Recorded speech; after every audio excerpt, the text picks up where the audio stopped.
Welcome to Leadership Kung Fu with your hosts, Sandi and Jennifer Long. So welcome to another episode of Leadership Kung Fu, where we explore leadership issues that are coming up in the world that Jen and I work in and bring them to you on our podcast through the lens of Kung Fu, which is around understanding problems and mastering, practicing the way to solve them and mastering it through trying and trial and error. And so today, we're going to talk about a topic that we think is pretty cool, but first let's introduce ourselves. So I'm Sandi from Satori Consulting in Toronto, Canada, and I'm here with my esteemed co-host, Jen Long from Own Up in Colorado. How are you, Jen? I am good, Sandi. Nice to see you. You too. So last month we talked about leaders that outsource their thinking and sort of take everything on themselves, and how teams are losing their problem-solving muscles. And so we had a whole podcast on that, which was quite interesting. And this one sort of builds on it, right? I think today we're going to be talking about the expectation drift and how vague leadership can break execution. And I think it's a pretty topical topic right now, and timely topic for many organizations that are sort of going through this and probably haven't named it and don't really understand what it is. So, Jen, why don't you start off with what is the expectation drift? What the heck is expectation drift, and how do I know I'm suffering from that? Right. So it's one of those things. The easy test is if you bring your direction to the room and say, I want you to write down the top 3 priorities that are due in the next 90 days and see if what they put on a list is what you have in your head. And chances are what you're going to find is that stuff doesn't line up. So when we think about expectation drift, what we're really thinking about is it's what happens when we think that we've agreed to some kind of change, right? We've had a conversation, but we didn't really say specifically out loud what that was, right? Sometimes it's because something in the world and the context really did change for us. And sometimes it's out of change of heart as a leader. I know I have a piece of information that's changed direction, but we never actually go back and reset an expectation, right? Which means I didn't really say, here's what's different. Here's what good looks like now. Here's what we know now. Here's the new deadline, and here's the resources and constraints about that, because that's really what an expectation sounds like. And most of the time when we have expectation drift, it's because we think we talked about it. Yeah. Right? We had that conversation, but what we really didn't do is reset anything. That's what expectation drift is. Or ask, did you, and it's sort of so it's like communication 101, right? Like, did you hear what I say? Please repeat it back to me, right? And Right. I think that it's such an important thing. But so what we think we say, people don't always hear what we think we know what we say. They don't hear what we thought we said and all that. It's like a telephone game. And if I did that as a kid at birthday parties, yeah. Exactly. And people don't ask. They don't ask. Because sometimes if you ask the thing of, so what are you really asking me to do? Well, does that mean I should stop doing this? And when you get explicit and ask those kind of questions, and then they're looking at you like, well, stop being so difficult and giving me so much pushback. You're not being a team player. Yeah. Just do what I've asked you to do, but you haven't been really explicit as to what you want them to do. I'm having trouble talking today, Jen. It's Friday. It's late. So why is this important, right? It happens all the time. Like I know it does. The leadership teams that I work with, Jen, obviously the ones that you work with, we have these conversations with our one-on-one coachees as well. As I thought I was doing what I was supposed to do, but it wasn't at the end, and then my manager took it back. Right. A couple of things that I thought were really important that sort of set the context for this conversation is that Gallup, whether you like to measure employee engagement or not, or you think, measuring it through Gallup is the right way or not, it is at an all-time low. In 2024, it is at an all-time low. Not surprisingly, coming out of the pandemic, hybrid work, all that sort of stuff, people's expectations have changed. But employee engagement is low. one of the questions that they ask in that is that I know what's expected of me at work. And that fell from 55% to 44% in 2024. That's a big drop in Let's just people. start with the fact that, first of all, it was at 55%. Yeah, well, yes, So it's been a problem for a long time if we're going to that's talk about right. expectation drift. But now that it's gone down to, what is it, 40? 44. 44. 44%. It's under 50 now. You guys are getting worse. Leaders are Yeah. getting worse. Yeah, it is. Yeah. The other thing, misalignment can cost up to 5 to 10% of annual revenue, right? So the misalignment on things. Up to 90% of strategies fail due to poor execution and alignment on execution. And productivity loss from misalignment can reach up to 40%. Those are big Yeah, numbers. big numbers. Big So numbers. it is a thing. It happens. And it really boils down to communication and setting expectations. And are we clear or not? Are we not clear? Right? And following up on stuff. And Mm, you know, when I was doing the research, thinking about this, right, a lot of stuff was popping up because AI is the hot thing. You can't turn on anything, look at anything, read anything. 900 articles about AI. But I think that whole frenzy and what it's done in business has put a lot of strategies in limbo, has put a lot of structure in limbo, has created this interesting pressure that's also exacerbated this dynamic because we don't know enough about it. And all we know is it's supposed to do this, and this. But I find that the vagueness of how people are leading, just that, mm. is creating a lot of expectation misalignment. Yeah, yeah. And I see it sort of, there's a pendulum on that one. I think there's organizations that are very intentional about it and are doing a good job at leading through the AI, bubble, I guess, if you will. And but many are, they're really dipping their toe. And it's the dipping of the toe that is creating that misalignment of expectations because really people are just doing what they want to do until they're told not to. Right. And because, and here's one of the things I think that really kind of drives this drift is leaders operate from this assumption that because I'm a leader, I should know. I should know what we're doing. I should know the things. And the interesting thing is that when leaders don't know, because they haven't had firsthand experience necessarily, Sure. right? Is that they get vague and then they posture and then they talk in slogans. And slogans are things like innovation, transformation, right? Leverage. We need to leverage AI.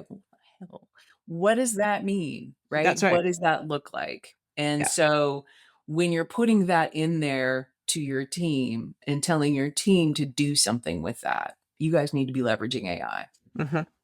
right? We talked about it. Yes, but what does that actually mean? Right.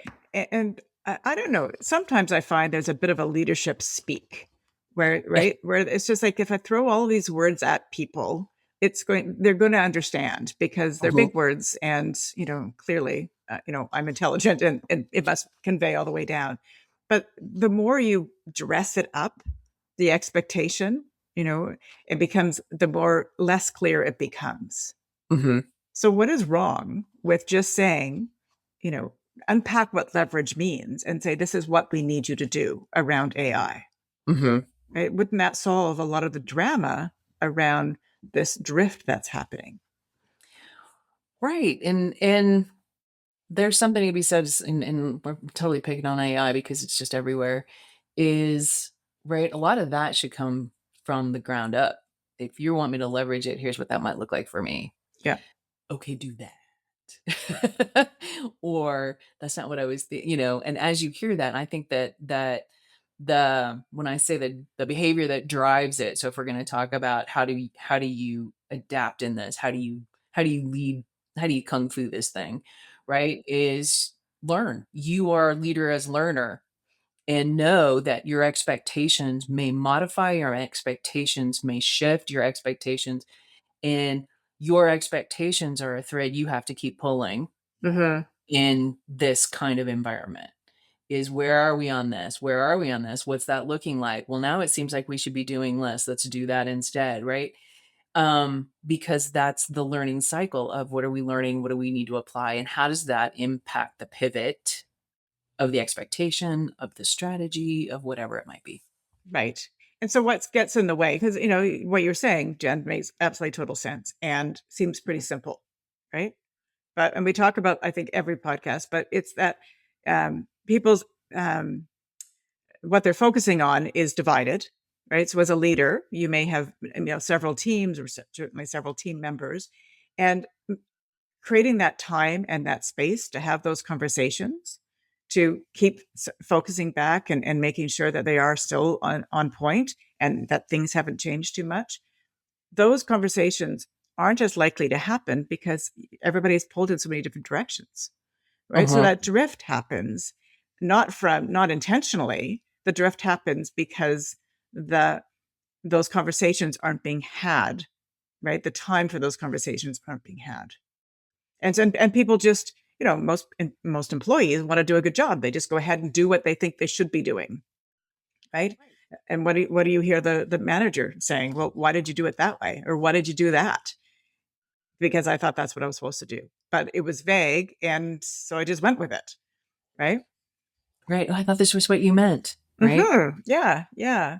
And so Getting when that happens, what frustration builds on both sides of the fence, right? The leader's frustrated because the employee didn't do what they wanted them to do. Employees frustrated because they thought they were doing what they were supposed to do. And that drama, right? The drama that we talked about at the beginning, the drama of and really sort of impacting the organization and the trust that you hope they have built, and start eroding it away. Mhm. Mhm. Well, and there's another part of expectation setting that creates drift, which also ends in lack of trust, which is that whole idea of the unrealistic expectation, Mm. where it just you find yourself in the ongoing drama of moving the schedule to the right. We didn't hit it, move it to the right. We didn't hit it to the right because Mm. we've been battling unrealistic expectations about what we can realistically achieve within the constraints we're operating under without having to get any clarity about what's really important and all the other things, right? Which get you into a place of when you get the expectations that people are just like, well, that's never gonna Yeah, happen. yeah, Yeah. yeah. And we just watch it. We'll watch it shift a little bit more. Yeah, yeah, We know it's gonna drift. Yeah. yeah.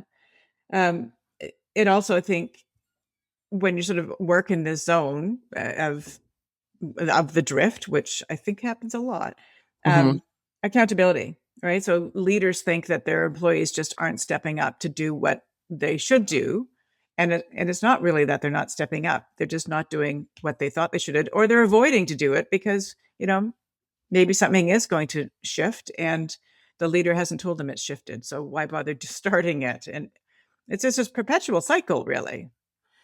Yeah. And this goes back to part of, well, what's the kung fu around drift? And when you're in this kind of thing is sense making, right? Yeah. Is as leaders are in an interesting position, and part of the role of leaders is how are you making sense of all the things and the inputs and all the things that are touching whatever it is you're working toward, right? Hmm.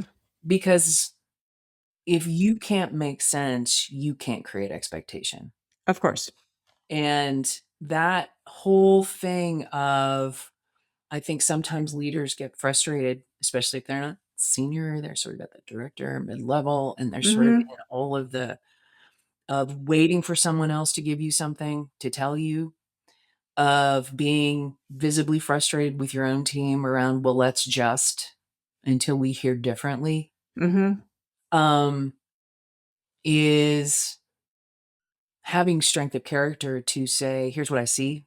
And based on what I see, here's what we're going to do. And then to say to your superior, let me know if I got it wrong. Yeah. right? Because Yeah.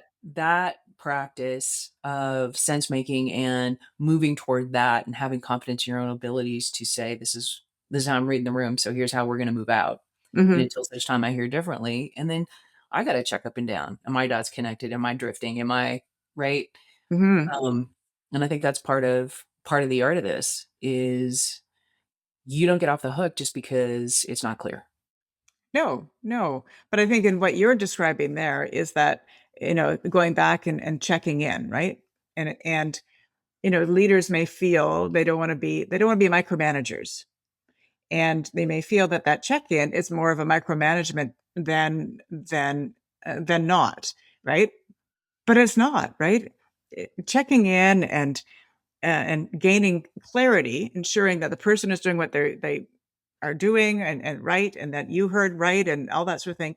That's about alignment. That's about creating alignment up and down, vertically or even horizontally, with everybody who's sort of working on something. And that's not micromanagement. That is absolutely creating alignment. Yeah, And and don't use micromanagement as the catch-all for checking in, mhm. right? Just because 'cause you're checking in doesn't mean you're micromanaging. No, Micromanaging is, "Let me tell you what to do and how to do it." and when to do it and And how then I'm gonna fast. write your case on that. Yeah. Versus, "I'm checking in on how's it going." Yeah, and Hmm. where are you on it? And Yeah. are we still lined up? Yeah. And if it has to be a micromanagement, that is a different level of, of managing expectations of somebody, right? And that might be true, but in the general sense, it is creating alignment, checking in, making sure people are on the same path. Mhm, It solves the end, right? It's always that whole adage of, time spent up front will save you a lot of time at the back end, right? Because if you have mhm, to redo work, if you have to take on work as a leader because it wasn't done correctly or up to your standards or whatever it might be, that mhm. adds an extra layer of stress and pressure that you don't need in the world today when everything is changing and so fast and we got so much work to do. Right, and people wanna make good decisions, and when I work with folks doing the accountability thing, it always starts with expectation, is how good are you at setting expectation? How good and consistent are you at expectations? And a lot of folks who've been doing it a long time are like, yeah, well, I'm actually pretty good at that until you go through the rigor of what an expectation really should look like. Ugh. And then you sort of get that, because there are aspects of expectations like quality, for example, that it's, it doesn't live inside your process necessarily, right? Quality is going to be there to some degree. Right. But then I say, when you are rating somebody's performance on a scale of 1 to 5, 5 being excellent, 1 being terrible, what's the difference between 3 and 4? Mhm. And those are subjective things around quality. And when you are setting expectation for someone and you are trying to help them make good decisions by having a good expectation, right? Mhm. What does right look like? What is quality? How do they know? Yeah. Right. And there's nuance inside, and it obviously depending on the work, but being rigorous in your thinking around when I bring this to my team, what are they going to want to know Mhm. to make Mhm. best decisions to get it done, to execute? Yes. Flip And side of I'm gonna say just add, I know you're and in 1 sec. Add, are you creating the space for them to ask questions? Poke holes in what you're bringing so that it goes according to plan, right? mhm, So mhm, there was your and in there, sorry. right? And I'm always aghast at how many people do not deadline things. Yeah. Right? We were making big jokes before we got on. We went live about, yeah, well, we talked about it. We had that conversation. Mhm. But just because we talked about it doesn't mean it's an expectation. Doesn't mean it, right? It didn't have all the things All of the what good qualities. decision making is going to need. Yeah, yeah. Yeah. And timeline, deadline, as soon as you can, you need to prioritize this. That's the kind of stuff people get in Mhm. a flyby expectation. Yeah, yeah. And so what does that send? So, Jen, I said, it needs to be as fast as you can, you need to get this done. What does that mean to you?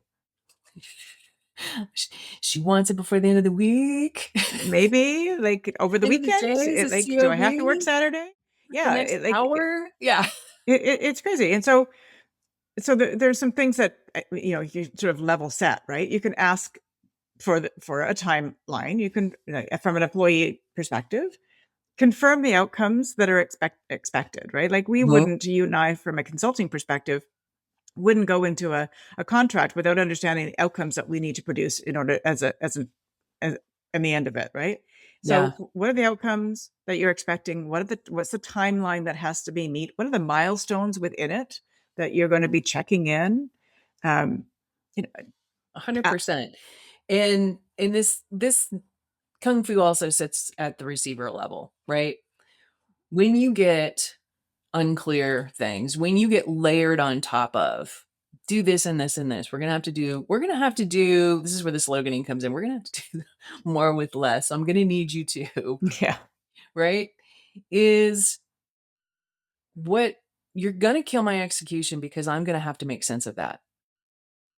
And that might not be the right thing, but if I'm afraid to say, what does that mean? You want this and this, and you want these in the same time frames, right? What's the trade-off? What's the trade-off? What's the trade-off? Here's what I see as the trade-off. Yeah. And I'm always encouraging young leaders, you got to ask those questions. If you're not clear on what a good decision looks like, that's on you. That's on you, because you can't execute if you don't have those answered for yourself. And that unwillingness or that insecurity or that lack of confidence or that lack of psychological safety will also create expectation drift because people won't ask for clarity. They won't ask for specificity. Yes. Yeah. So there's two zones, right? There's the leadership zone, having to have them create the space and the psychological safety for those questions to be had. But as a leader, if nobody's asking you these questions, you need to stop and ask, what questions do you have? Are you clear? And if you're clear, tell me what it is that I need you to do. Yeah. Because open the door for people to ask the questions. And on the other side, in the other camp, is the employees that are doing the work. They need to be courageous, right? You need to step out and say, I don't understand. I need more. I need clarity on this. I need a timeline. When you're seeking clarity, it's not confrontation. And leaders need to look at it as at not being confrontational, but a way to navigate the end result. Right. And if you find yourself as a leader going, okay, I'm going to open that door, and God, my people, they ask me a million questions. I don't want to open that door. They're always all up in me about this, that, and the other. That's a message to you about you need to do the work. Yes. They don't know. Yes. Exactly. And so then what happens, right? Right. And I think a lot of leaders are under all kinds of pressures to perform on their own, and they don't take the time to think through an expectation. They don't create their own space and their own rigor about, how do I need to position this? Where does this really sit in the rigor of all the things we're doing in the division, or whatever it might be? They don't think it through. They just want to pass it off and go, hey, somebody gave me this, go do, and I need you to go do. Yes. Yeah. Or, and I'm going to say, if it doesn't go the way you want it to, and now you're on a deadline, what happens to that work? Manager ends up taking it on. Yeah. Right. And so you create that learned helplessness and this leadership overload, if you will, where you end up having to take it on. And then you're just, you're mad at the world, right? Because now you've had to work on your weekend to get this done for your boss. Right. And you can tell in the culture when you've got drift, when you've got a lack of clarity around what we're supposed to be executing on, because the conversations at the water cooler are all things like, well, what do they really want? Have you looked at this strategy? What does it really mean to you?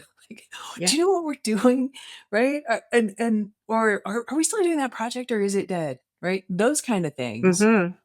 When those show up, those are big indicators of, we're not sure. We're all just going to go work on the stuff we know and we're comfortable with.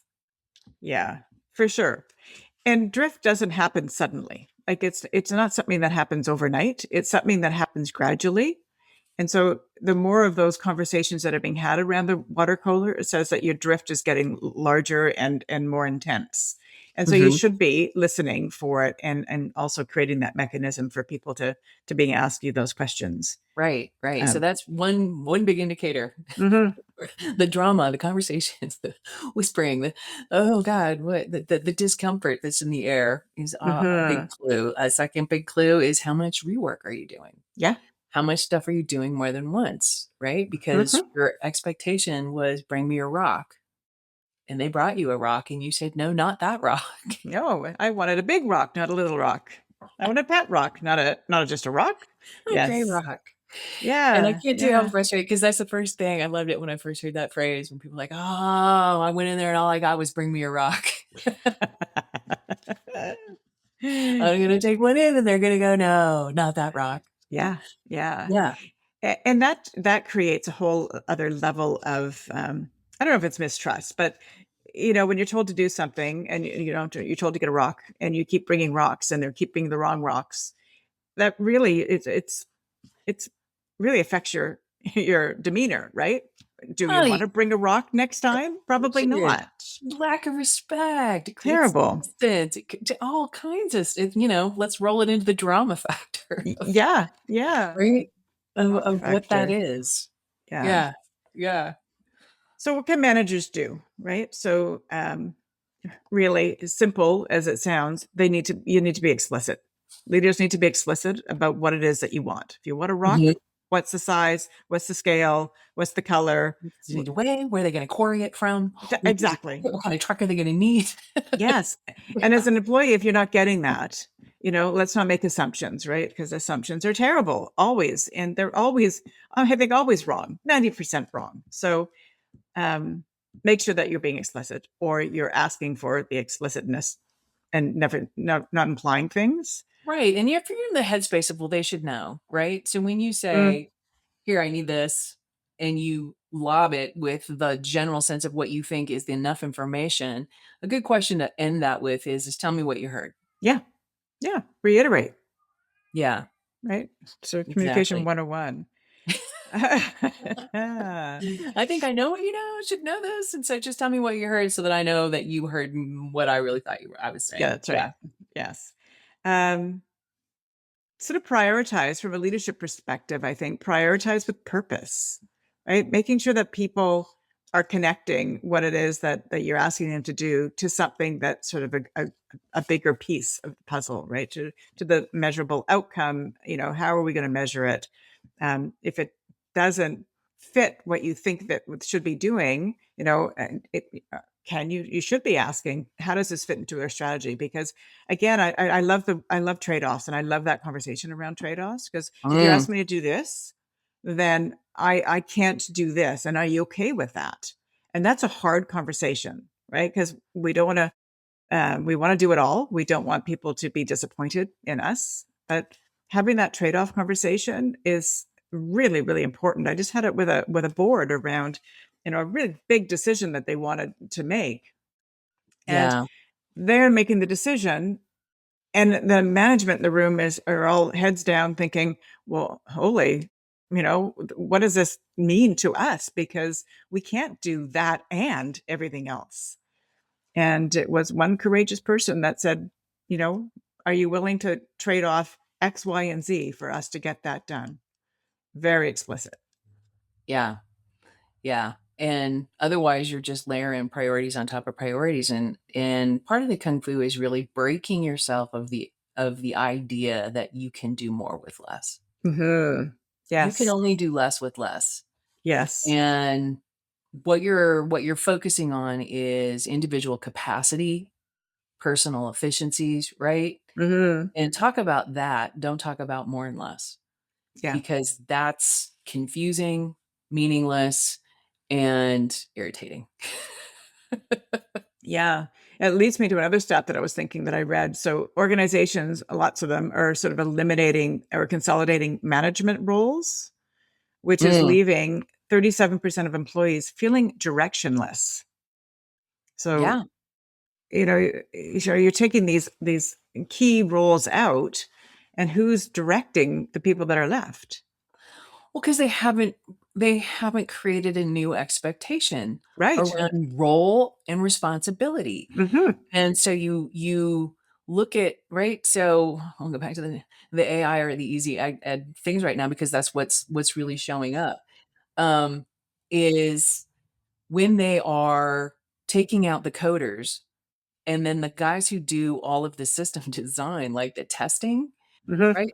Suddenly they've got all this stuff and they've got no structure around how to move through the volume of the testing, and it's just putting more burden on them. So, and there's been no redefining of what is this role going to look like now that this is happening to you, Mm-hmm. Yeah. right? And they're slowly, obviously, picking up on this, but this is where get in front of when things shift, right? What that means, what the implications are for people in terms of shift of focus, more scope on something they haven't Mm-hmm. done previously, right? Right. What does that really want to look like? Right. And so from a leadership perspective, I think it's really identifying the drift or the shift when it's happening.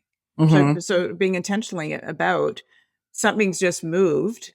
Therefore I need to do something different. Well, and this goes just back to critical thinking. You Yeah. know, what are the primary, tertiary impacts of what this expectation might bring to the Yeah. table? Yeah.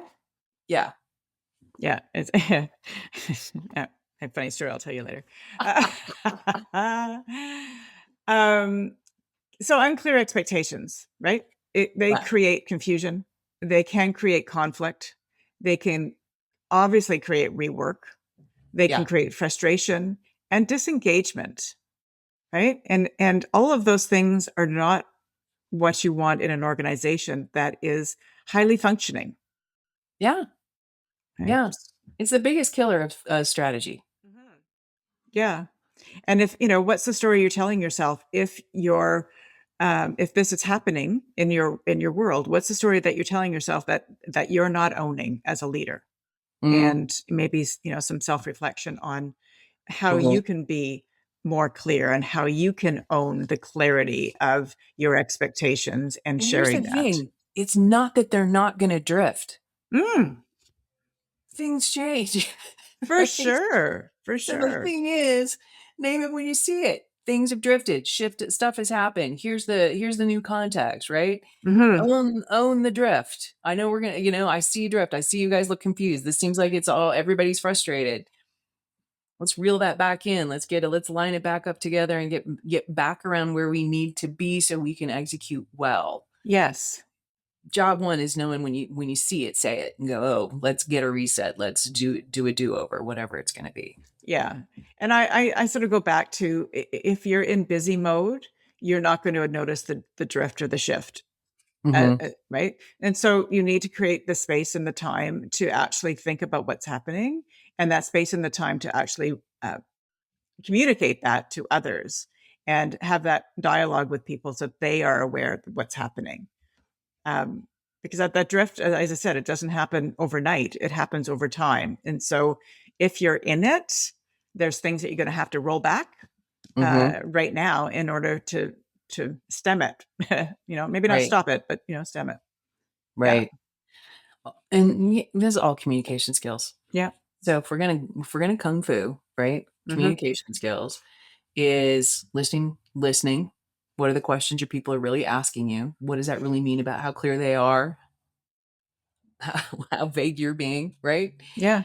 Um, do the rigor. Do the rigor before you're open your mouth about think through your own expectation setting. Everybody, most leaders could be better at setting of expectation, right? If you find Mhm. yourself in terminology around transformation, digitization, Yeah. leveraging, what does that mean? And how is that showing up in your expectations? Hmm. So some leadership reflection. Where am I clear in intention, but Mm, vague in expectation? right. Ask yourself. Where are teams solving the same problem differently? So Hmm. again, you all have the same problem given to you, but you heard it differently and went away and did your own thing. what am I saying that isn't what I meant? Where so maybe when am I saying things that isn't actually what I meant? Mm-hmm. And where is work being duplicated or misaligned across teams or within teams? Mm. Really looking sort of find those areas that you can dig a little deeper into, I think would be an important Yeah. aspect Yeah. for leaders to And think looking about. at where you're under executing, where are you really underperforming, and Yeah. what part does what part of expectation drift is playing in. Yeah. Okay. So what do There we you have go. to say? This impact. Yeah, there's so much in that, right? It's that being clear as leaders, ensuring that your clarity in your mind is actually coming out and being clear to others. So what are they hearing that you want them to do? And are you asking them to sort of rephrase it back so that you are clear and everybody's aligned? Um, Are we alignment. clear? Hmm? Are we being clear? I don't, am I not being clear? I'm just thinking about how they're going to be able to come feel on this. Okay. Yeah, for sure. Um, so There you have it. I yeah, think we got it. I think we nailed it down. Did we forget anything? Is there something popping up in your brain? no, I was just still trying to parcel it up together. Like there's just so much that can happen in the drift, right? And I think, stepping back, it's noticing when you're in the drift. As leaders, I think they really, try to understand when it's happening, because you Mm-hmm. can after you can maybe do a postmortem and say, oh my gosh, we drifted here or we didn't communicate well there. And that's part of it, right? Is sort of knowing yourself and your style and your communication, but try to get ahead of it. What are some conversations you're avoiding because you're not sure what to expect? Yeah, and that goes both ways, Yeah. right? Um, it's just where's your discomfort? Hmm. Where's your discomfort around what you're doing? Yeah. That might Yeah. be a good gauge to say, here's where I can start. Yeah. And there's a truism that some managers will communicate more clearly than others, right? It's just, you know, I Yeah. think of a good example of that one today. But they, I think, you need to know your style and, maybe overcompensate a little bit. And again, that doesn't become micromanagement. It doesn't become like it's a child parent relationship where you're telling them every step of the way. But, if that's what it takes you to be more clear, for people to actually be able to do what you want them to do, and for the Mhm. outcomes to be what you want it to be, that the rock is the right rock, then take the steps, take the time to communicate effectively. And here's the thing, right? If the awkwardness is I don't want to micromanage, let the awkwardness be okay, I've got it. You've told me enough. I'd Hmm. rather have that awkwardness than the awkwardness of I don't really know what they asked me to do. That's right. That's right. So I'm going to go ask Sally because maybe she understood it. Yes. Yeah. I mean, if you're gonna choose an awkward, choose the awkward of all right, I've got it. You've given me more than enough information for me to Mm. make this happen. Yeah. Make Yeah. that your awkwardness. Yeah. And Because have the courage. Have the yeah, courage to ask, right? Because really, how bad could it be if your manager thinks that you don't know what you're doing but you have the courage to ask for clarity? yeah, Only good can come of that. So I think that's, stop exactly. the drift before it happens. Yeah, yeah. And calendar your follow-up for crying out loud. Yes, that's Because follow-up exactly right. everyone, if you're going to admit to the leadership kung fu that you fall over on, it might be follow up. I don't follow up. I say a thing. I don't check on it later. I trust my team. I think they're doing the right thing. And I just had coaching sessions twice this week with leaders who found themselves with people who were making the rest of the organization upset when they thought they were doing the thing because they weren't really checking in. They're like, I trust them. I think they're capable. They're doing but they're operating in their own universe of expectation. Right. Yes. Yeah. Yeah, and that whole that I think it's a whole podcast for another day. But that whole notion of trust, right? I trust them, so I'm going to leave them alone. That has a bit of a place, but again, checking in doesn't mean that you're micromanaging. I don't want to use that term again, but checking in is an important aspect. So calendar it in, touch base, just have a quick little tete-a-tete to make sure that people are on the same page with you.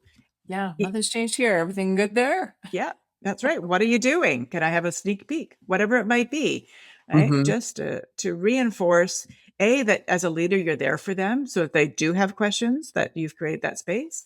And as an individual contributor or somebody on a team, that that you're doing the right thing, and you just go back to doing what you're doing. It's a win-win.